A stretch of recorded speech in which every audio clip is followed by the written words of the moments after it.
July 25, 2024. A private plane lands in El Paso, Texas. Federal agents storm the cabin. They find a 76-year-old man, zip-tied, sedated, and barely conscious. The most wanted drug lord on earth didn't surrender. He was delivered. Ismael El Mayo Zambada, co-founder of the Sinaloa cartel.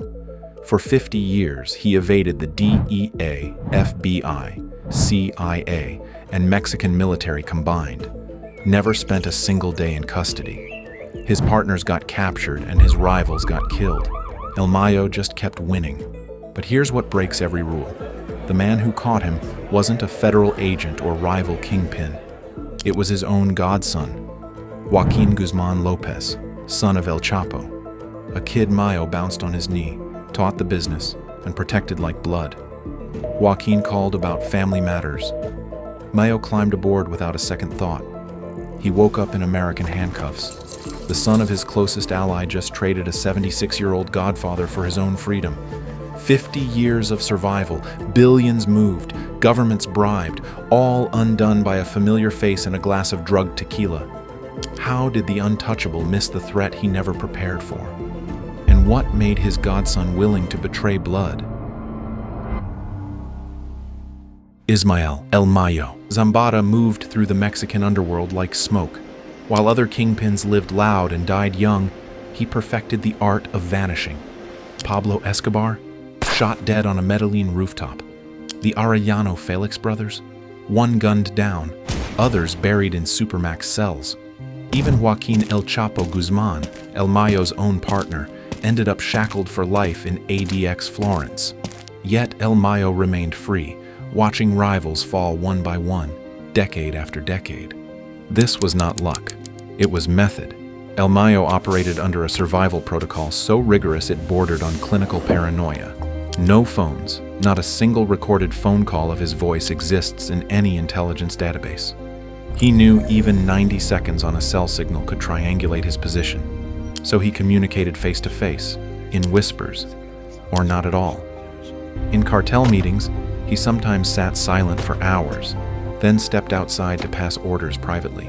His own lieutenants were forbidden from speaking his name aloud. No photographs for decades.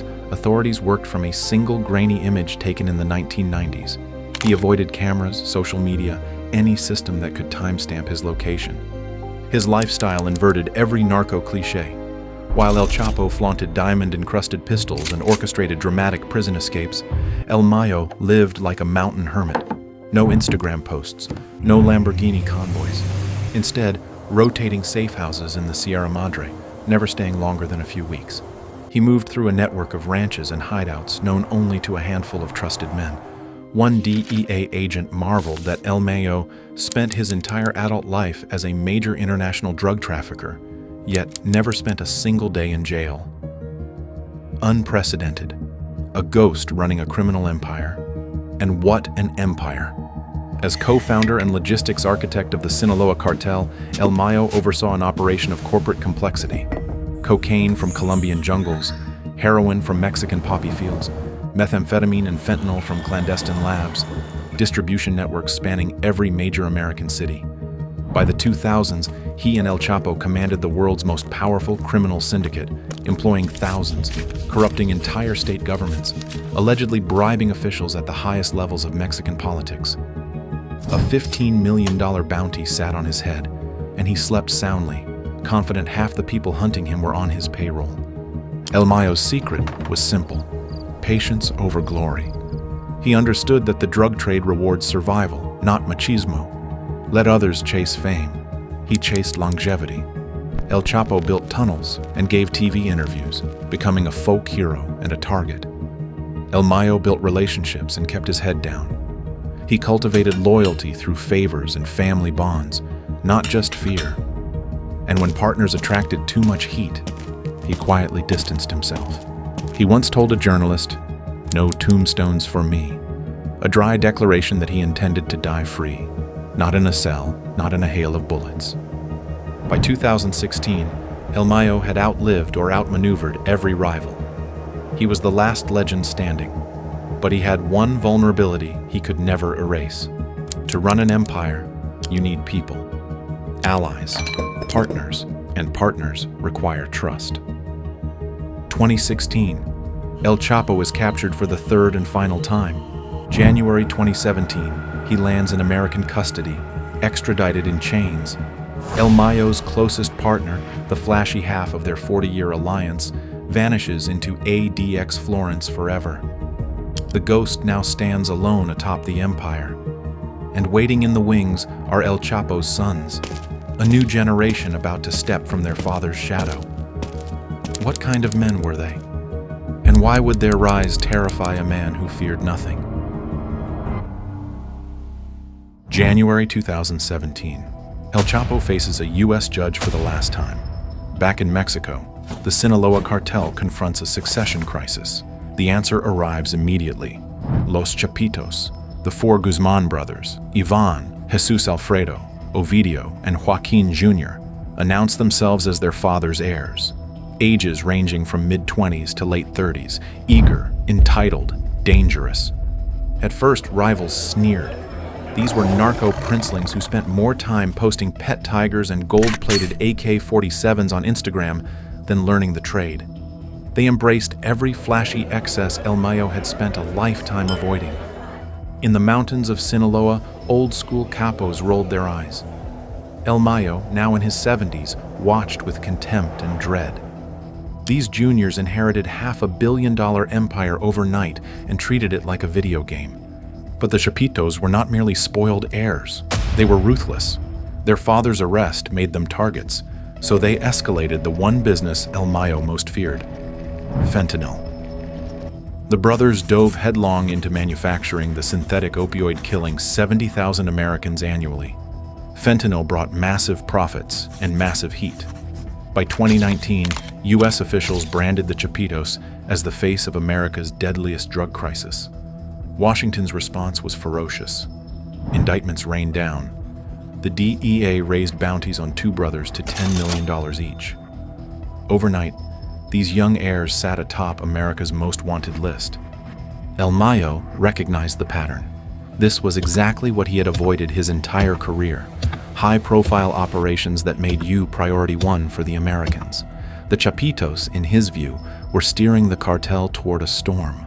Their recklessness endangered everyone. Tensions between Los Mayos, El Mayo's faction, and Los Chapitos festered beneath the surface. They still co-led the cartel on paper, but distrust seeped in. The young guns felt El Mayo was trapped in outdated thinking. The old man felt these kids would get them all killed or captured. The empire that once ran like a machine now sputtered with two competing engines. Then the cracks exploded into the open. October 17th, 2019. Mexican security forces moved to arrest Ovidio Guzmán at his Culiacán safe house. For a moment, it looks like a major victory. Within minutes, hell erupts. Hundreds of cartel gunmen storm the city.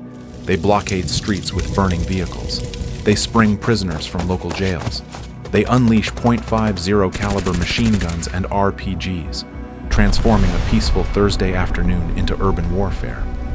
Civilians flee as convoys of sicarios race through neighborhoods. Black smoke rises over the skyline. The Mexican government blinks. Cartel operatives seize soldiers' families as hostages and put a gun to the city's head. Release Ovidio, or we burn Culiacán to ash. In an unprecedented move, the president orders the military to stand down. By nightfall, Ovidio walks free. The Chapitos celebrate their victory. They forced a nation-state to its knees in 8 hours. For El Mayo, this was a nightmare made real. The Chapitos had painted a giant target on the Sinaloa cartel. The world witnessed their firepower, and it was too effective to ignore. Sure enough, American outrage intensified. One former DEA official observed grimly, "Fentanyl brought them down." The massive death toll from the Chapitos' operations kept Washington laser-focused on destroying the cartel. After Culiacán, eliminating Los Chapitos became an urgent priority for both governments. January 5th, 2023. Mexican Special Forces launch a second raid for Ovidio. 3,500 troops, Black Hawk gunships, no intention of backing down. Another firefight rocks Sinaloa, but this time the government holds. They capture Ovidio and extract him before the cartel can regroup. By September 2023, he sits in a U.S. jail cell. For Joaquín Guzmán López, Ovidio's younger brother, the writing glowed neon. The Americans would never stop. The harder Los Chapitos fought, the harder the crackdown. His older brothers Ivan and Alfredo still lived large, still believed they could outgun or outspend the problem. But Joaquín had inherited some of his father's cunning, and perhaps some of El Mayo's pragmatism. He began to accept a bleak truth. The game was unwinnable by the old rules. What move could possibly change the equation?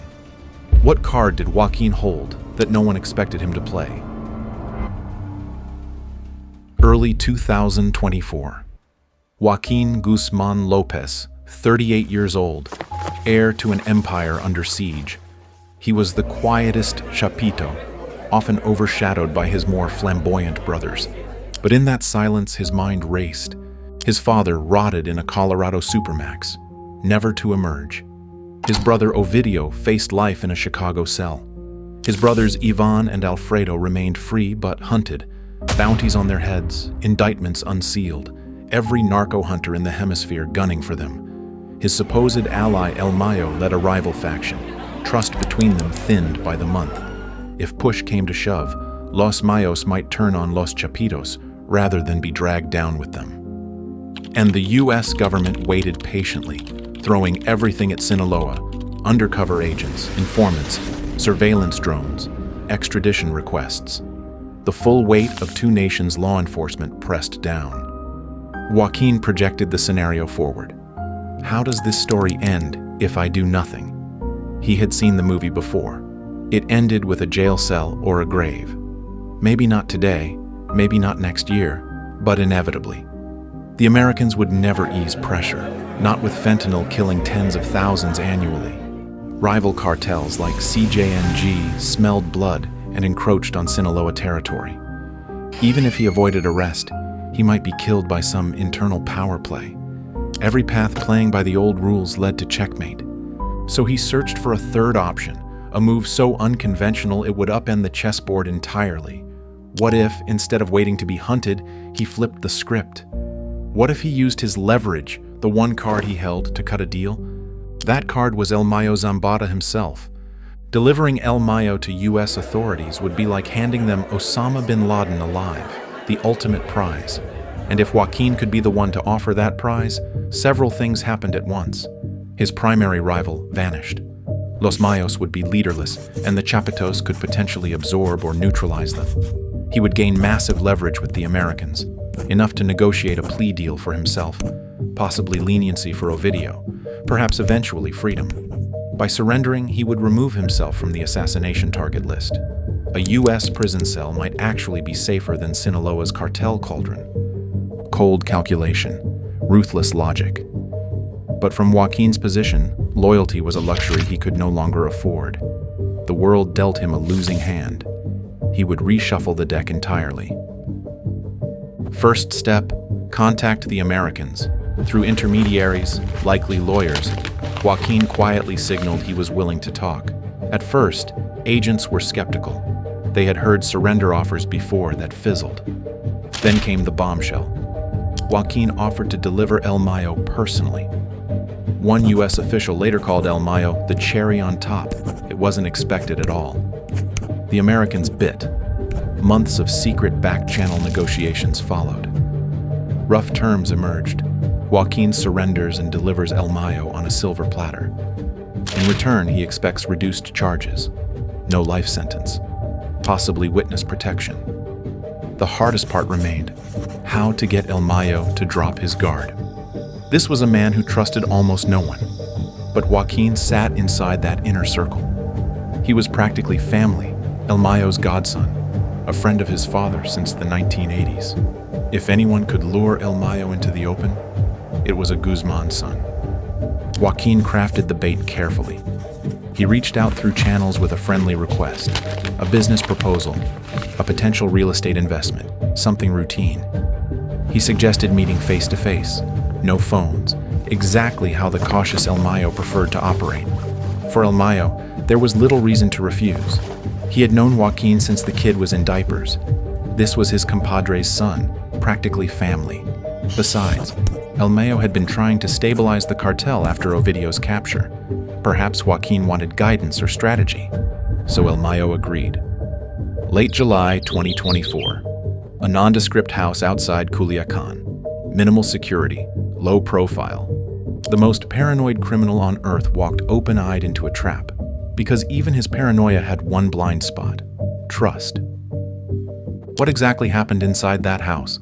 And how does a 76-year-old legend end up zip-tied and drugged on a plane to America? July 25, 2024. Culiacán, Sinaloa. A sweltering afternoon on the city's edge.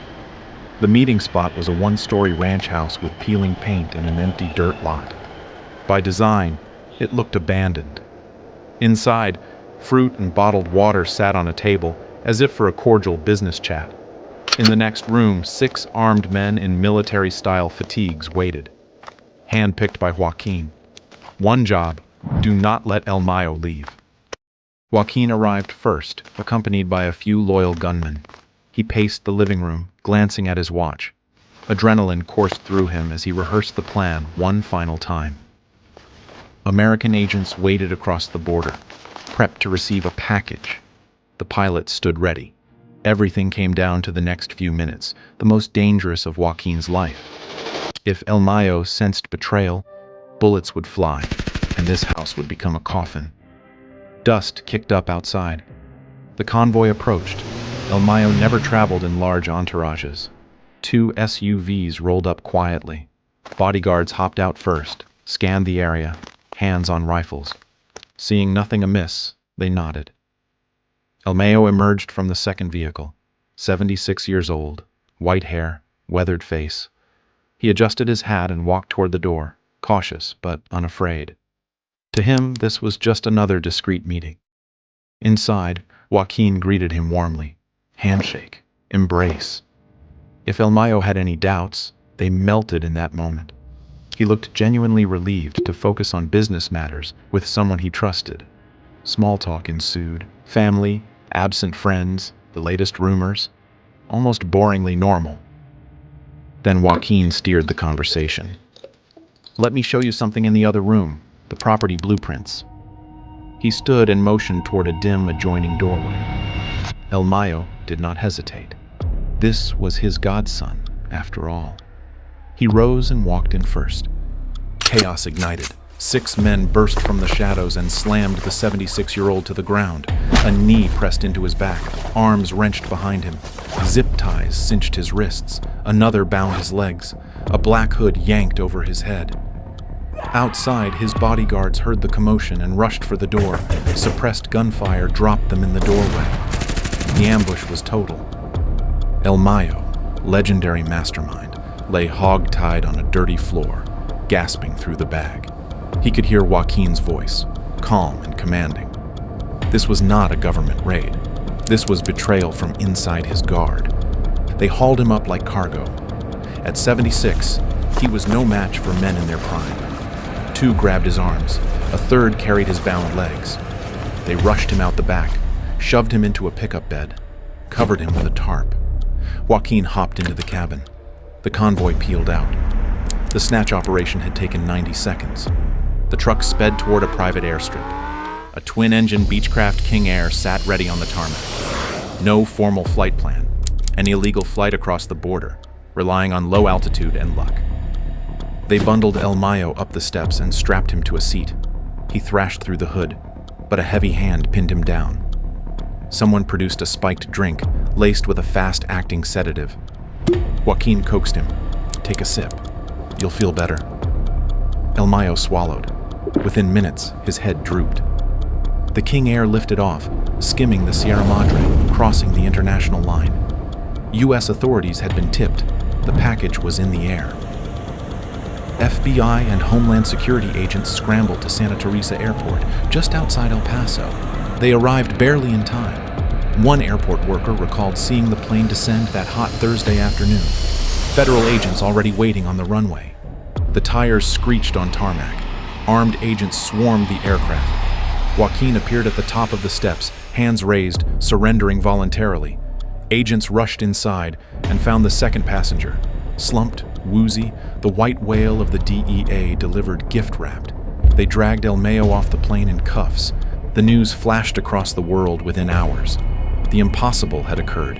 El Mayo Zambada, at last, in U.S. custody. The legend who outsmarted everyone, undone by a simple lie about real estate. But as El Mayo woke in an FBI holding cell, sedatives wearing off, Joaquín sat in a separate cell, perhaps already feeling the weight of what he had unleashed. He pulled off the coup of a lifetime. But now he was a marked man in the eyes of every loyalist back home. What happens when a cartel loses its untouchable king? And what price does the traitor pay? The morning after the news breaks, tension blankets Culiacan like fog. Everyone has heard the headlines. El Mayo captured, betrayed by El Chapo's son. In safe houses and ranches across Sinaloa, sicarios check their rifles. Bosses make hushed phone calls. The unthinkable has occurred. In Washington, officials are giddy. President Biden hails the arrest as a major victory against fentanyl traffickers. Press releases boast about the relentless work of agents. In Mexico City, the government is blindsided and furious. Mexico's president complains that the U.S. carried out this operation on their soil without warning, a sovereign humiliation. Mexican officials scramble, insisting they were not involved, even suggesting El Mayo might have surrendered voluntarily. Anything to deflect from the reality. A Guzmán son abducted a drug lord and flew him out under their noses. Diplomatically, a disaster. But the far more explosive reaction erupts within the cartel itself. El Mayo's loyalists, Los Mayos, seethe with rage. Their patriarch, the man they guarded for decades, was kidnapped and handed to the Americans by someone they regarded as family. The deepest possible betrayal. On the other side, the remaining Chapitos, Ivan and Alfredo, face a desperate situation. Their own brother just broke the cardinal rule. How can other traffickers trust them now? To prove their loyalty, Ivan and Alfredo denounce Joaquín. Word spreads that they place a bounty on his head. Betrayal must be paid in blood, Guzmán or not. September 9th, 2024. Before dawn, gunfire erupts across multiple Culiacan neighborhoods. Los Mayos versus Los Chapitos. The streets become battlefields. Convoys of pickups with mounted machine guns roar through districts. Mercadito, Libertad, Guadalupe, trading fire. Safe houses are assaulted. Bodies turn up on roadsides, some decapitated as warnings. Dozens die in the first days. Many more vanish, kidnapped by rival hit squads. The Mexican military floods the state with thousands of troops but struggles to contain the violence. Schools shut down. Businesses close. Residents hunker in their homes as gunfire chatters through the night. Over the following year, this conflict claims thousands of lives. At least 53 dead and 51 missing in the first 2 weeks alone. The cartel, once famed for its cohesion, tears itself apart. The empire that took 50 years to build collapses in months. The Sinaloa cartel fractures into warring factions. External enemies like the Jalisco cartel seize territory amid the chaos. It is the largest upheaval in Mexico's underworld in decades, and it all traces back to that meeting in July. One act of treachery triggered a chain reaction of destruction. Ismael El Mayo Zambada finds himself in a U.S. federal courtroom weeks after his capture.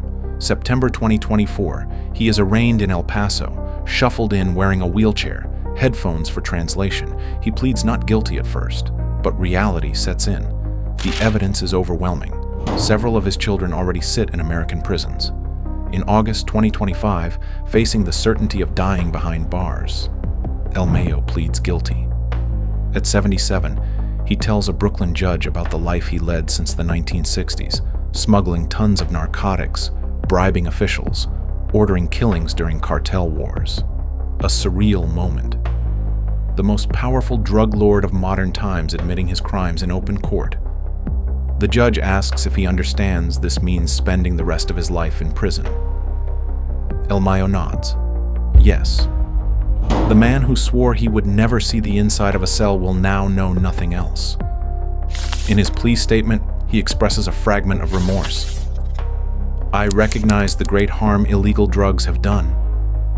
He implores the people of Sinaloa to seek peace instead of violence. Perhaps he knows his fall has unleashed hell back home, a final, futile wish from a man who lost everything except his life. Joaquín Guzmán López secures a different fate. By December 2025, U.S. prosecutors present him a plea bargain. In a Chicago courtroom, wearing an orange jumpsuit, Joaquín admits to leading a drug trafficking enterprise and to kidnapping Mayo Zambada. It is officially on record. He betrayed his father's oldest partner. Under the deal, he agrees to cooperate with authorities. Reports indicate he will pay $80 million in fines and face roughly 15 to 20 years instead of multiple life terms. With good behavior, he might be free before old age. Joaquín bet everything on this gambit, and for him, it appears to be paying off. He traded loyalty for liberty. But it is a hollow victory. He can never return to Mexico without a death wish. His own brothers would execute him, along with El Mayo's surviving loyalists and countless others who lost loved ones in the ensuing war. Joaquín Guzmán López will live out his days as a traitor to his blood and his cartel. Perhaps he has made peace with that. Perhaps survival was the only goal that mattered. Back in Sinaloa, the dust continues swirling. The war between factions rages sporadically into 2025. What was once the mighty Sinaloa cartel has splintered and weakened. In the drug trade, power vacuums never last long. Other narcos will rise.